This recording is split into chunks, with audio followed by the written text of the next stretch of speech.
Umaga na pala. Teka, asan si Anika?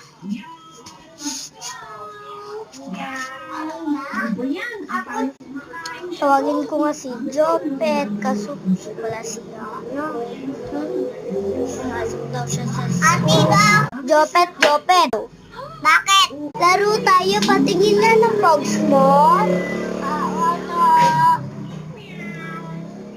Ay, nahulog. Eto pato ko Tsaka na, tawagin ko na si Anika, si Danica, si Ana, kasi kagabi pa siya hindi ko kalaro.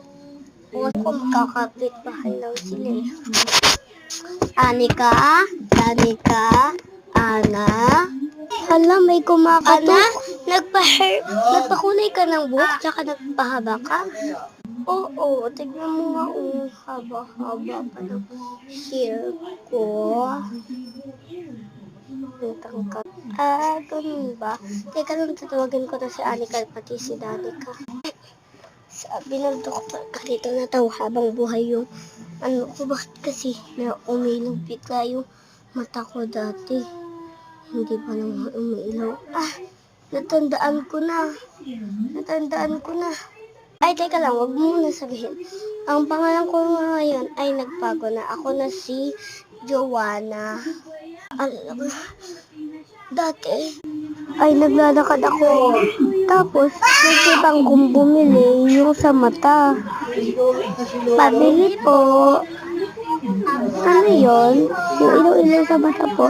Tapos wala daw sila. Hindi naglakad na lang ako.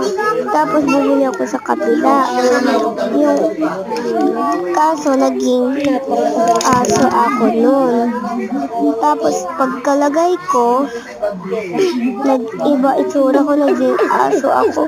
At tahol ako ng tahol. At ganun ba? Tapos biglang umilaw yung mata ko. Sobrang sakit. At ganun.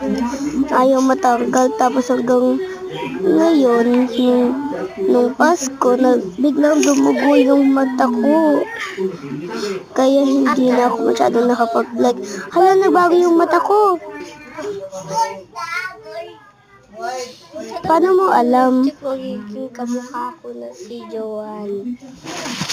Kasi nag-chat kami. Bakit?